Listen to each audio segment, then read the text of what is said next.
Good evening. Welcome to all of the clients and the guests on today's broadcast. I'm glad you could join us here for the July Wealth Advisor Review, where we get to talk about creating, growing, protecting, and preserving your family's wealth in today's economy. Hopefully today you're going to get a few new ideas and some pieces of information that will really help move you along towards the destination that you have as well. So let me get started here. As always, we take a moment for these disclosures because they are critical. One, we're required by regulation and law to share those with you, but more importantly, from my viewpoint, we want you to have all the information to make good decisions, whether it's regarding investment ideas, if it's regarding tax strategies or legal issues that might impact some of your investment and planning goals. It's very important that you make good decisions, and to do that, you have to have full information. So as always, our goal is to make sure you have everything you need to be able to make good decisions. We will have time for questions at the end. If you have a question, feel free to put that in there. Even if it's in the middle, you can put it in the chat and I will deal with it at the end if I have not already covered it. But feel free to either raise your hand or to chat your question to me, and I'll make sure we cover those for you before we're done with tonight's program. As always, we have an agenda we work off of. We're going to take time to do a market and economic review, talk about how to build wealth with Social Security, take a look at how to reveal your financial journey, navigating your retirement return on life successfully. I'll share sort of the closing thoughts on this and try to encapsulate everything that we've covered tonight. Remind you of the website resources that are available to you from us to make it so you can manage wealth wisely and accomplish your family's goals. I'll take that time after that to answer any questions and remind you of the upcoming Investor Advisory Review. Now, regarding where we are with economic growth and the four primary engines of economic growth: GDP, business profitability, unemployment rates, and interest rates. I know from talking with many of you that you have concerns about where we're headed as far as at the end of the year, what kind of potential recession or market downturn we might be facing. And like you, I have similar concerns as well. Having said that, the data is still the data, and what I'm reporting to you now is just what we're seeing. GDP growth is still positive. I had it as plus minus or plus estimated last time, but now it looks very, very comfortably that it's going to be a plus GDP growth for Q2, the second quarter of this year. Business profitability, we have only a small amount of the S&P 500 reporting their earnings for the last quarter, but those have been good, and really the estimates for the remaining are very high as well, unless there's some surprises. That's certainly probably more plus than minus, but I did put down plus minus because I think, again, most of these CEOs like you and I are concerned about where the future is headed, but they can't deny that things are still working positively at this point. Unemployment rates are at a plus right now. We have really low unemployment, so that means everybody who wants to work seems to be able to work. Some might be wanting to make more money or might be doing two jobs in order to get things done for their family finances, but nonetheless, back to business profitability, people seem to feel comfortable to spend and are doing so. We find that those pieces are working well. We do see credit going up a bit, which obviously would be concerning, but nonetheless, with unemployment as low as it is right now, that's a good sign still that this engine's running well. And then finally, with interest rates, I maintained a plus minus because while the Fed has raised rates and then taken a short pause, those increased rates are costly to business, but they are really beneficial to investors and seniors, more specifically, as they look for decent interest rates on CDs, on cash reserve, etc. So on one hand, it's a little bit of a problem. On the other hand, it's a great opportunity. So with those items in mind, I would say to you that the engines are running well, and we're watching carefully, just like you are, as to what's happening in the future. Like you, I have some reports that I see that are negative and even maybe a little scary or terrifying. But I see a lot of other reports that indicate things are looking, I won't say rosy, but pretty decent for the end of the year. My job is to be unbiased and to try to make the best decisions with all that information. And so at this point in time, I'm still maintaining the belief that if we have a recession, which we probably will, it should be more shallow and more short term. But as I've told you every single time we have this discussion, we're watching month over month and taking a look carefully at the data to try to make a decision if we have to make any adjustments. Having said that, I'm feeling comfortable at this point, and we're being proactive wherever possible and reactive whenever necessary. If I take a look at the markets, I'm going to show you here the markets, and this kind of, again, continues to support what we've talked about before. Let me pull up the data here. So as you can see here from our interactive chart regarding the S&P 500, what we identify here is that, and so if I go back to roughly where we were last month when I did the Wealth Advisory Review, you can tell that running across over to here, we're still higher than we were before. We also would note that there is a pretty good separation between the daily activity and the 50-day moving average, and then again, a pretty good separation between the 50-day moving average and the 200-day moving average. These are all indications that the market is perceiving a upturn and upside opportunity. And so with that in mind, we're still continuing to go forward, as I just talked about a moment ago regarding the economy. I would also point out that the short moving average convergence divergence, or MACD, also has a pretty good separation as well. And so those pieces together make me say, well, we need to stay as we are for the time being. We will be careful, cautious, keeping an eye on what's happening. But at this point, I'd have to say that I'm feeling comfortable with where we are now and just being cautious for the future. Lots of blue sky and maybe some dark clouds out there, but we'll see how those come and what impact they might have on us. I can do the same kind of review with the Dow Jones. So the S&P 500, the 500 largest companies in America divided out by the 11 industries. With the Dow, we're looking at the 30 largest or blue chip kind of companies. And with that, we can see again, same kind of thing, that if we compare where we were last month to where we are now, we're still up significantly from that point. And we also can see the same kind of separation between the daily activity and the 50-day moving average, as well as 50 to the 200-day moving average. The separation between the short MACD, or moving average convergence divergence, isn't as strong as it was on the S&P 500, but we have had times here earlier where it was higher, and so this may be just part of that settling out as we're looking at what's coming down the road. One thing I would say to that is typically what we would think would be that you would see a move back to safety if there was more concern, meaning that you might see an even greater upside to what's happening. I don't know that this one day right here communicates that, but it could be that that's what's happening. Again, if you think of both these charts as being sort of a paragraph, what we're trying to do is piece together the various words of the paragraph to figure out what the paragraph is telling us. And right now, I would say it's telling us more positive than negative, but at the same time, I would say that we're watching cautiously in case more words come out that cause us to be concerned about where we're headed.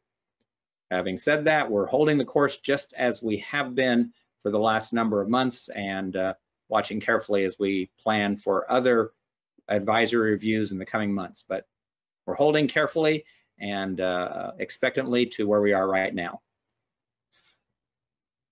So now as I go back to the review, you can see that again, we're headed in a positive way, and I'm glad for that. And I'm hoping this holds as much as you are hoping this holds. So let's talk about a concept that's part of the planning discussions we've been having with clients over the last number of years, and that is building wealth with Social Security. And I know that you typically don't think of Social Security as a wealth building tool, but I'm going to show you today how it can be. Most of the times when we talk about Social Security, we talk about, how it can be used as far as one spouse taking it, another spouse not, or maybe holding back on it a bit to get maximum benefits and so on. And those are all valid points. Also looking at how it works later on when one spouse passes and what the remaining spouse has for Social Security income. These are all great conversations that are built into a normal discussion. But what I wanted to do today was to get you to start thinking a little bit more outside the box on the idea of using Social Security as a tool to build wealth. So with that in mind, let me share with you, this is data from our fund clients, our favorite clients, Harry and Mary Arm. And Harry and Mary are fictitious, just for the record. And the information has been changed so that nobody would be embarrassed by anything. So we're just looking at a fictional couple here to just really kind of get a feel for what's going on. And so with Harry and Mary's situation, what we can see is their annual retirement benefits broken out by age 62 for both, FRA, which is full retirement age, which is somewhere between 66 and 67, and then age 70 retirement. The current strategy is what we had put in for them. So let's just focus on these three here, age 62, full retirement age, and age 70. And one of the things I'd like for you to note is that age 62, which is the earliest that Harry and Mary can receive Social Security, they're going to be getting in about $25,000, almost $26,000 a year, so a little more than $2,000 a month. If Harry is able to wait down the road and can wait till age 70, 8 years later, with the increases that Social Security will generate, he'll be getting $47,340. The difference there is about $1,700, almost $1,800 per month. Mary, $20,600 at age 62 versus $38,100 at age 70. That's almost $1,500 a month more for her. Now, in the planning tools we use, the financial dashboard that many of you are using, we can run through these calculations and identify which makes more sense. Take Social Security at 62, at 70, or somewhere in the middle. And by doing that, you can then understand, as I'm going to show you here in a second, how this can help you to grow wealth and maximize wealth you can transfer on to heirs. So by doing that, we kind of think in terms of taking Social Security early or late, how that would fit. So what you have here is a chart where I've put in Harry's Social Security information, not Mary's, Harry's Social Security information. What you can see is that if he starts at 62 on the green line and it continues on, there's a number of months there, I'm sorry, years, where he actually is getting more money because he did not start taking Social Security on the full, age 70 model until 8 years later, in which case he starts taking Social Security here. And then you can see that from 70 on up to this point in time, this is where they hit a break-even point. Now this break-even point is the total of benefits they've received. So the benefits at this point roughly is a little over $700, almost $825,000 of resources that have come in. This is income, cumulative, that they would have access to. Now, obviously, if Harry says, well, you know, I'm going to wait until age 70, he may be required to continue working for a longer period of time, or maybe to take investment withdrawals. That might be necessary, or maybe a combination of both in order to be able to wait till 70. Some people might not have to because maybe their pension incomes or other resources kick in, making so they don't have to do that. But it's fair to recognize that during that period of time of waiting from age 62 to 70, it might be necessary for some people to either keep working, take withdrawals from their investment accounts, or a combination of those two in order to make it so they could, say, retire at 62. The reason I point that out is that sometimes I'll say to people, well, maybe you should wait till later to take your Social Security benefits. And interestingly, they say to me, well, Frank, I want to retire at 62 or 64 or 60, whatever. And I say, well, you can still retire. We just have to figure out where we're going to pull resources from to make it so that you can live out life. Sometimes people will say that, but what they really mean is, well, you know, I just don't want to do the job I'm doing, but I certainly have some part-time work, or maybe some hobby I want to turn into a job, or maybe I can do some consulting work and I would continue doing that for a period of time, but I just don't want to do the full-time job I'm doing now until age 70. And that's fine. The point really is to recognize you have options here, and that what we're really looking at is that whether we take it at 62 or we take it at age 70, that somewhere in there we will have a break-even point. And here's the kicker: if we live long enough. And that's where this conversation changes a bit from simply building wealth, but to identifying which one makes more sense for us or makes more dollars, if you will. So let's take Harry and Mary's figures and break them down a little bit more. So what I did was I did a cost of living history to say, well, what would be a reasonable cost of living for Harry and Mary's numbers? So if I take from 1975 to 2022, the average cost of living adjustment was 3.8%. Now, what does that mean? That means that almost 4% they have to increase their outgo by 4% almost every single year, in this case from 1975 to 2022. And that's not unreasonable. Matter of fact, all of the planning numbers we do work somewhere in between 3.5% to 4%. And so understanding that when we retire, we have to recognize we're going to have an increase in our income to offset the increase in our spending. So that's one aspect of this conversation. The second aspect is considering life expectancy. So in our example here, Harry is 50 years old and Mary is 44. And the combined joint life expectancy for this couple, according to the calculated models, works out to 45.7 years or age 96. Now, the single life expectancy, interestingly, is 36.2 years or 86 years of age. So it does build a case for marriage, and it makes it so that you begin to realize that we want to calculate for a realistic calculation. I was just visiting with somebody just today actually, and they made a comment, well, I won't be here after 85. Well, that may be true, although I've got other clients who've said the same thing during these years. So, and they're still here. So the reality is it's smarter, or in this case, more conservative, to plan for a little longer time frame.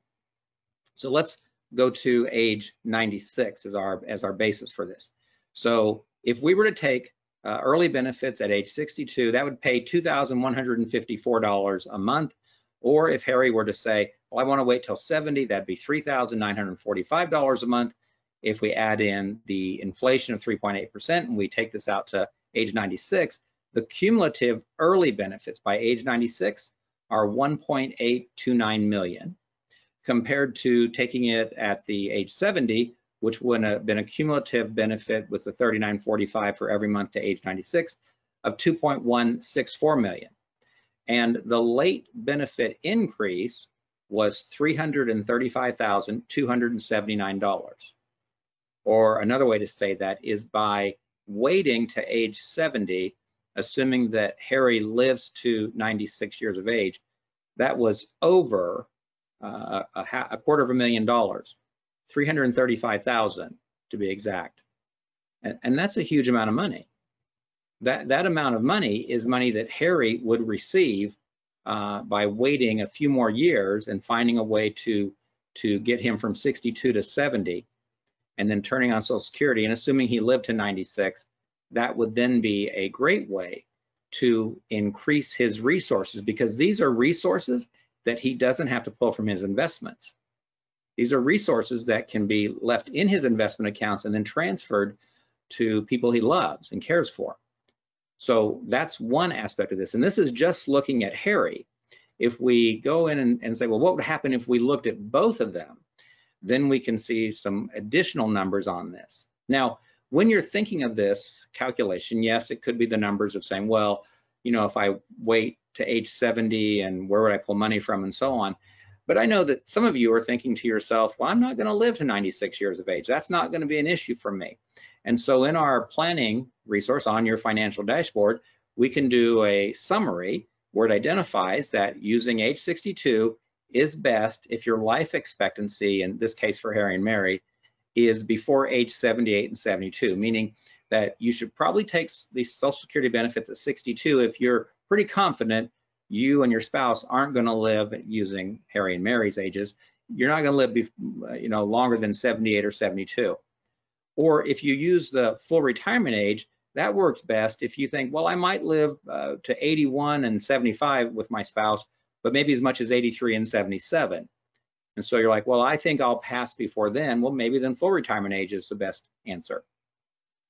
On the other hand, if you think you're going to live past 83 to 77, 83 for you, 77 for your spouse, in this particular case using Harry and Mary's numbers, then you should wait to age 70 because you're going to get the most benefit.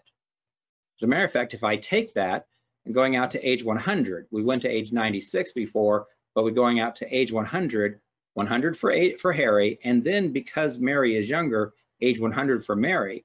What we find is that Harry ends up with an extra $865,000 of resources, meaning the total cumulative benefit here versus here, and Mary ends up with an extra $759,000 cumulative benefits from here to here, meaning that that provided for them as a family $1.6 million more.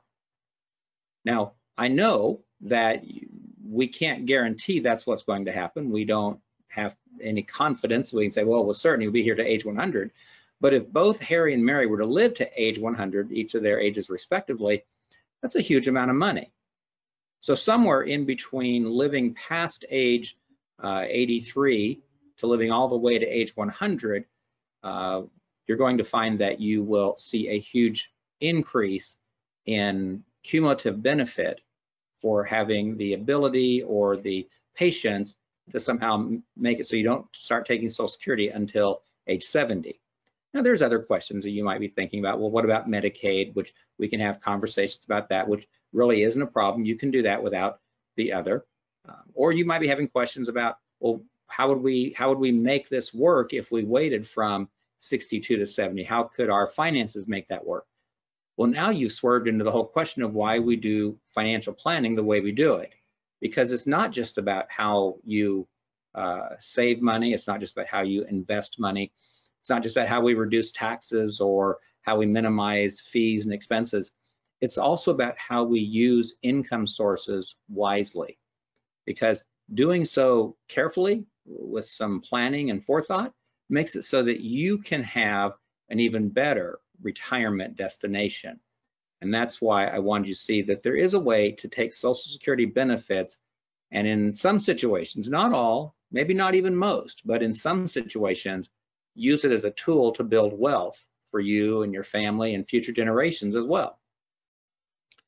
So now that brings me to the next part here, which is something I've been alluding towards in a lot of our previous wealth advisor reviews, but that is taking a look at your financial journey and what that really means.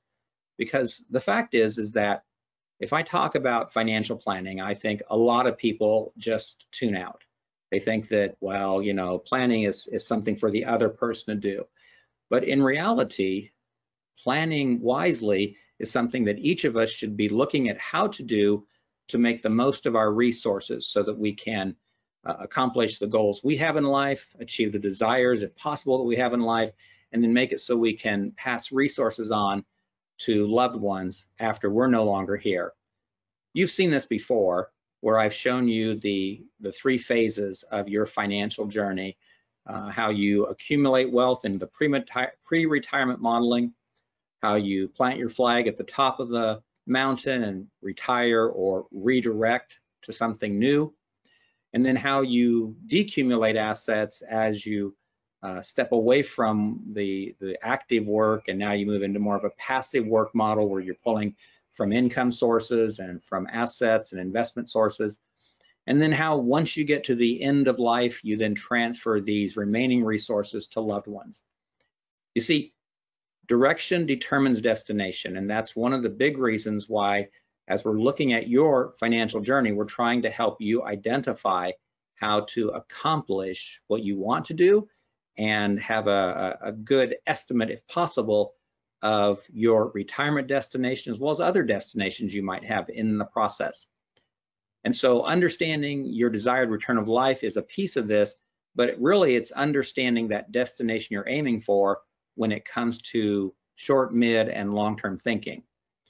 So what is a financial journey? I mean, I've been using that term with you for the last few years, and I've alluded to it at different times, but I really wanted to spend some energy breaking it down into more detail, as hopefully those of you who are doing planning with us will understand even more so what we're talking about, but those who haven't yet understand exactly what we're trying to accomplish on here.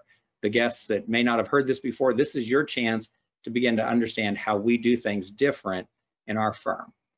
So this comes from a research series, the data I'm about to share with you, the 2021 Planning and Progress Study conducted by the Harris Poll on behalf of Northwestern Mutual. And what it does, it looks at respondents' attitudes and behaviors toward money, financial decision-making, and broader issues impacting people's long-term financial security. There's a lot of information in this study, a huge amount, but I pulled out two pieces that brought out four particular points I wanted you to see, to understand.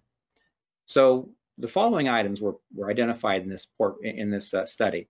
The first one was this: on average, people have saved $98,800 for retirement. That's average. That's actually the mean amount. Some people have done way more, some people have done way less, but the mean amount works out to $98,800. While at the same time, these same people believe they'll need to have an average, a mean, of $1,047,200 to be able to enjoy a comfortable retirement. In essence, they saved less than 1/10 of what they need to meet their desired expectation for retirement, which is, I think it's a little, it's a little mental. Why would somebody say, I'm going to need $1 million and only save 100,000? But I understand why, because as you go through the study, you can begin to see why people think the way they think and why they have taken some of the actions they've taken. Now, some other information on that: 66% of the respondents has saved less than $25,000. Some of them, matter of fact, about half of that group hasn't saved anything for retirement yet, nothing. They haven't even started to. And I'm not talking about just those in their 30s or 40s. We're talking about huge groups of people that haven't really saved much of anything for their retirement yet. And so, again, the mean on 98,000 means that there are some people who've saved $1 million or $2 million. And then there's this group here, which represents over half the group, which have saved hardly anything. And that's how you end up with that mean of 98,800. Nearly 1/3 of the respondents have not done anything to improve their situation, meaning they're aware of what they should do, but they just haven't done anything yet. And they haven't really considered what their options are yet. And half of that group really hasn't even begun to look at anything yet. And then finally, the last one, almost 25% of them established a financial plan. They have established some sort of a plan to get them from where they are to where they need to be, but the rest have not. Over 75% have not done anything yet. And so with that in mind, it's the perfect model of failing to plan is planning to fail. And that's one of the reasons why we do this the way we do. So let's consider a tale of two journeys. After working 40 hours per week, 50 weeks per year, for 45 years, that's a total of 90,000 hours in the workforce over a lifetime. With that in mind, can a person expect to have a gratifying retirement destination? And the answer from the data I just showed you a moment ago is no. To have a gratifying return on life, a person must have the following. They must have a destination, where they want to get to, a date and a time attached to that destination, a plan from how to get where they are now to where they want to be. They must have supplies or resources to use to accomplish that plan, tools and equipment to help measure that plan, and mentors or advisors to guide them in the long journey they're going to be on. Now, as you can see, there's sort of two groups of people here, those who have done something and those who haven't. And what I want to do is encourage all of the people that we work with to be in the second group, the one who has done something and is moving in that direction. Now, you might say, well, I don't know how to do all that, but I'm going to suggest to you, you know exactly how to do it, and you've been doing it your whole life. You see, if I were to take something as simple as a shopping trip or some event, I think women probably can get the shopping trip, men probably more the events, some football game or golf thing or something they want to do. Every one of those events or shopping trips or things that you've done that way, you established or identified the destination where you wanted to go. You had a date and a time that you planned to be there. You had a plan how you're going to get there, what you're going to do, and what's going to happen when you're there. You identified supplies and resources to apply to that, to accomplish that goal, that destination, and what you want to do. You had tools and equipment to get there. You had a car to drive you there, or maybe you had equipment that you used to play golf or to go do the thing that you want to do. And in some cases, depending upon the complexity of what you were trying to do, you might have had mentors or advisors giving you counsel on how to do it. Maybe a golf coach, or maybe you were using some app to help you with how to shop for the best price. There's all kinds of examples where we can see how to do that. I just recently was looking at upgrading my Wi-Fi, and I was involving people to help me identify what to do with that. So using a mentor or advisor, even for something as simple as upgrading some services at my home or office. So that's something as simple as an event that you go to, or go shopping. But the reality is you've been doing that for things like day trips. Maybe you had some trip that you were going on that was going to be, you're going to be gone for a day or so, and you said, well, I need to plan this out. And you had a destination, a date and time, a plan in place. You identified the supplies and resources, tools and equipment. And in some of those cases, maybe you had somebody who was giving you some guidance or counsel on it. Weekend trips, short vacations, long vacations. Again, the same. You've been doing this all along. If you've moved to a new home, you've done this. If you moved to a new city, you've absolutely done this. If you've moved to a new country, like some of my clients have, you have absolutely done these 6 things and utilized them to make that move. So then you take it to something a little more outside the box, which is a personal journey. Maybe that was going to college or starting a new business, or maybe upgrading where you were now business-wise to something different. Maybe you've made some transitional changes in life for things that you had to do because of somebody passing or some other challenge in your life. And then we get to your retirement journey.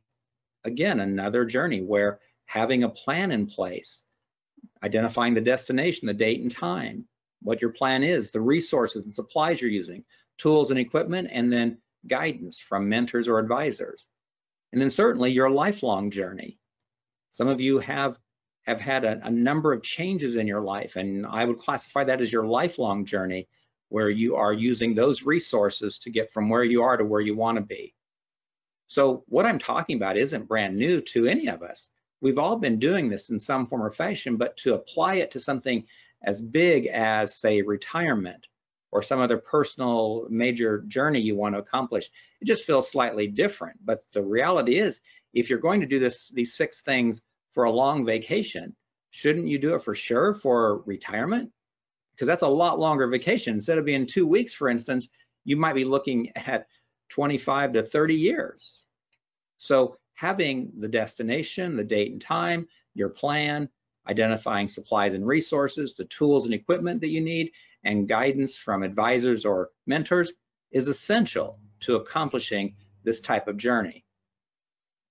I've taken plenty of time with you to talk about the retirement destinations, the 3 curves of retirement, and identified that some of you have a red curve where you're going to run out of money, and we help you identify ways to extend that red curve. Some of you have a runaway green curve where you have more resources and your income and outgo make it so your resources can just keep growing. But in both cases, we try to help clients get to a gratifying purple curve, a retirement destination, where as they take their last few breaths of air on this planet, they're going to be able to say, I've accomplished what I wanted to, my bucket list. I've come through the transitions, the life transitions well, and I have done what I'm supposed to when it comes to accumulating wealth, decumulating wealth, and then transferring it to my loved ones next.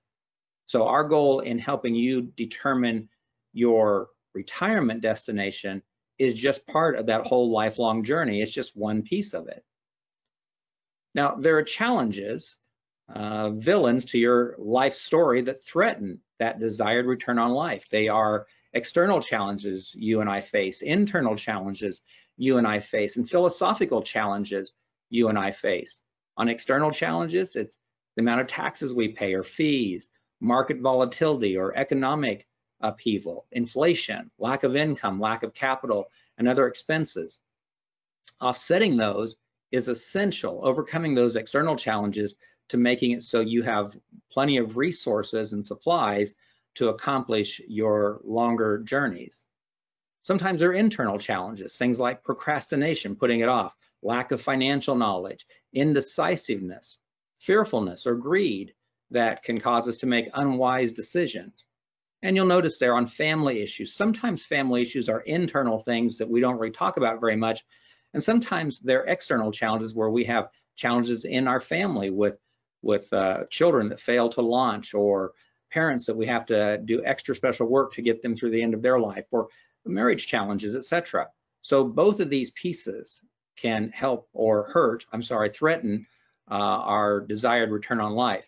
And then finally, there's philosophical challenges. And all of the time I've been working with couples and families and individuals to make the most of their resources, sometimes they have a governance mindset about how the government's going to fix everything for them, or sometimes they have problems with what the government's doing and don't trust anything that's going on there. Sometimes it has to do with charitable attitudes, how they're processing the resources of charity to either help them grow wealth or help them accomplish things that will maximize return on life. Sometimes it's understanding the philosophical connections with borrowing efficacy, when it makes sense to use other people's money, if ever, and when it doesn't. Capitalistic discomfort. It's funny how if I talk to somebody and I say, wow, you're wealthy, how often people say, no, I'm not wealthy. There's this sort of capitalistic discomfort with having resources. But I will tell you that when you have a good plan for how those resources are going to be used, that kind of melts away. Understanding risk versus reward, to understand how much risk a person should take and how much reward is realistic for them to expect as well. So whether it's external, internal, or philosophical challenges, each of these issues, I can tell you in the 3+ decades I've been doing this, I find can mess with a person's ability to achieve their desired return on life. And we want to help with facts and figures and wise planning to offset that. Because again, planning wisely, live better. It's just that simple. So the personalized financial dashboard that we provide for our clients, there's the foundational version for those who are not doing planning, and then we've got the advanced version for those who are. This dashboard is designed to help answer questions, give people tools, equipment to be able to know how to use everything wisely and to take advantage of any resource that will help overcome those internal, external, and philosophical challenges that can stop us from reaching our destination or achieving our return on life that we're looking for, that desired return on life.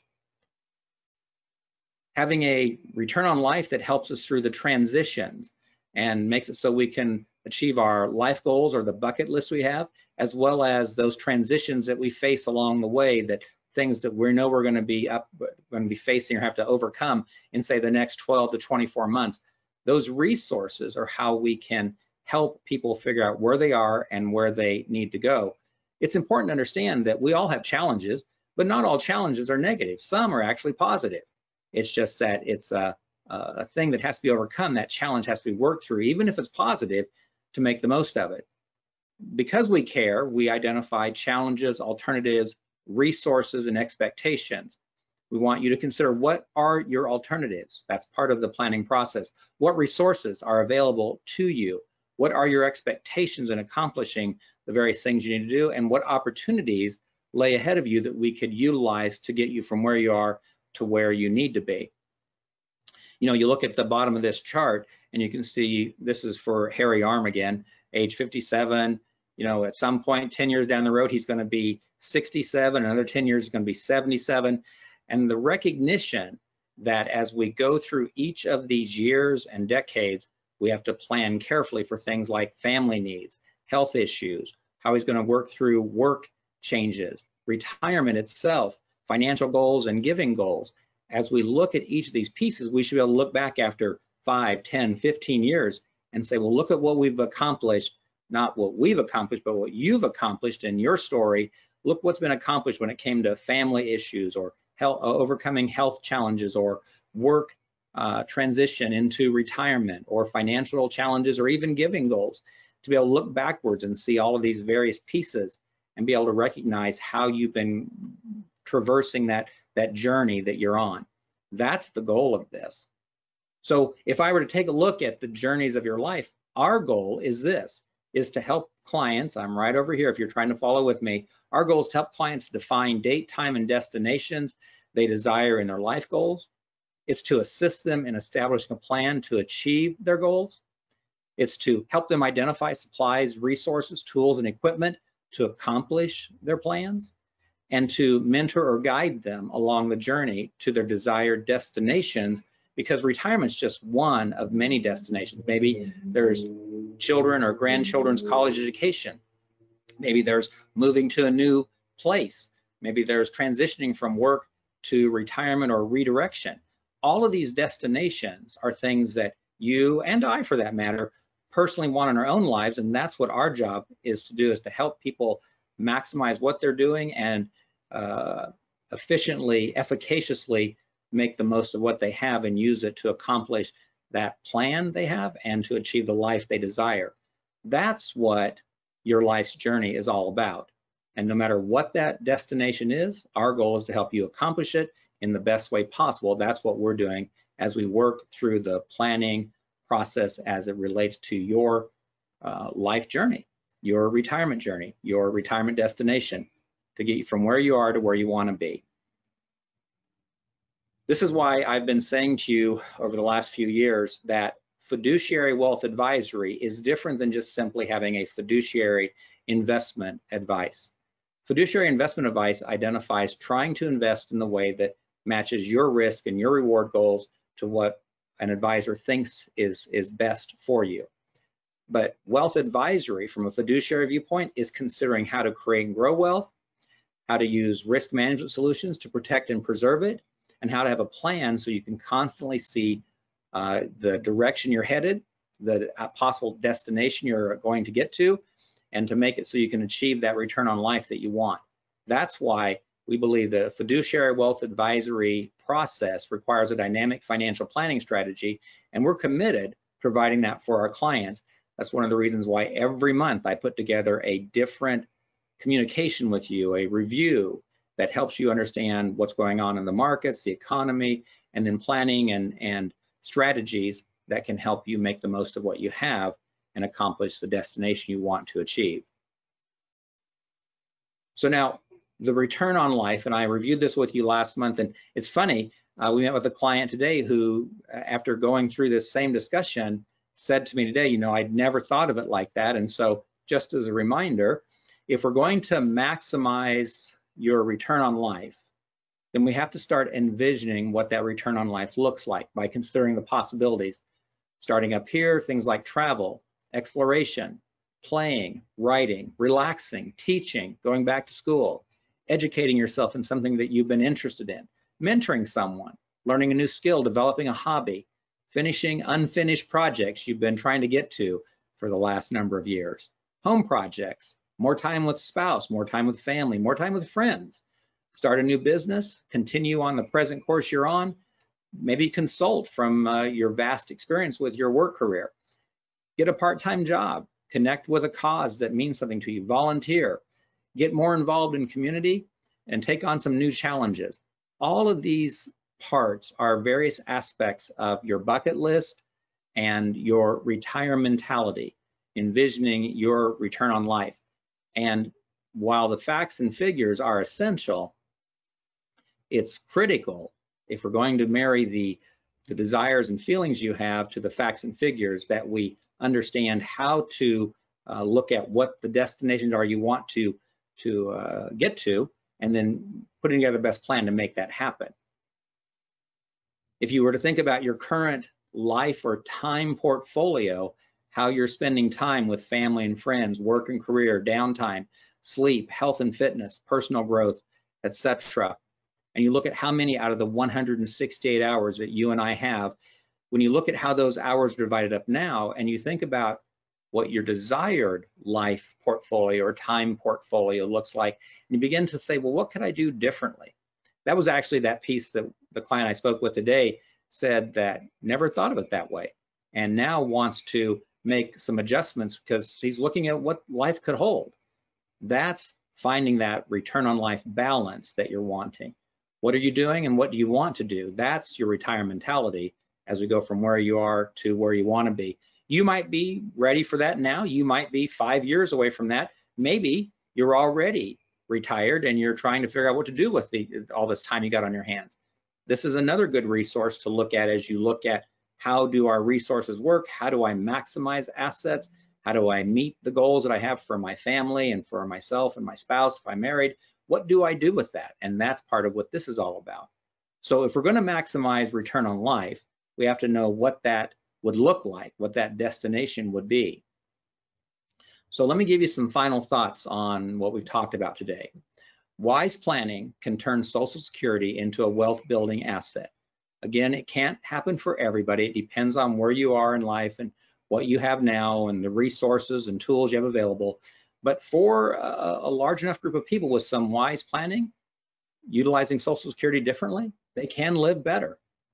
Intelligent planning can help you identify your family's current financial direction and assess your possible retirement destinations.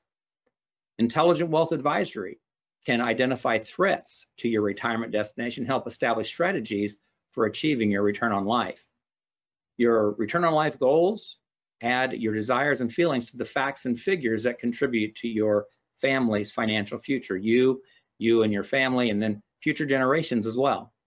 And then finally, fiduciary wealth advisory requires a dynamic financial planning strategy to help you make the most of what you have in today's complex economic environment.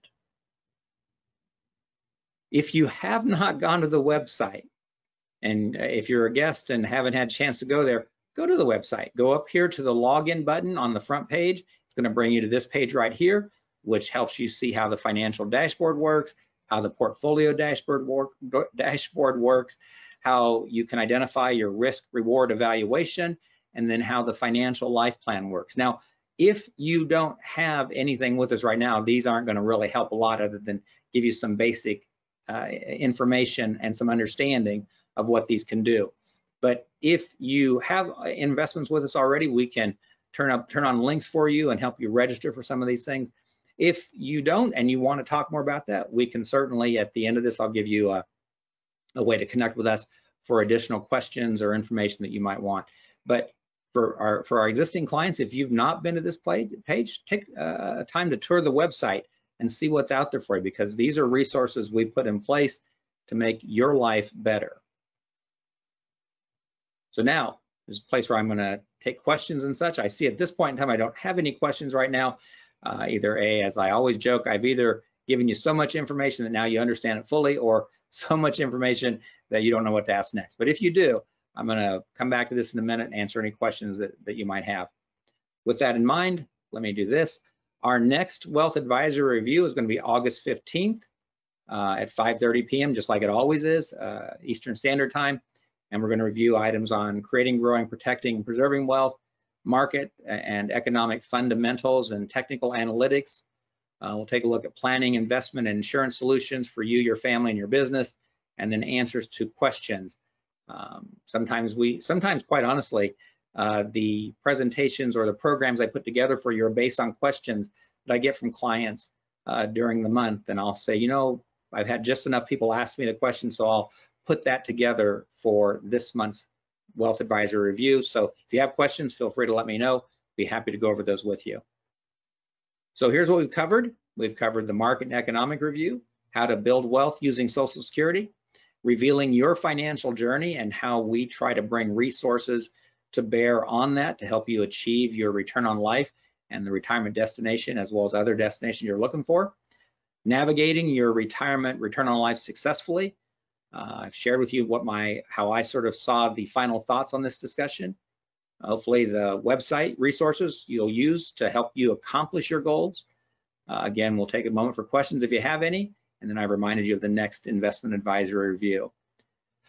As always, if you have friends who you would like to bring to this discussion, you are welcome to do it. We would invite and be excited to have them part of the discussion, as we've had in other advisory reviews we've done. So just let Kayla know, and your friends are welcome to attend.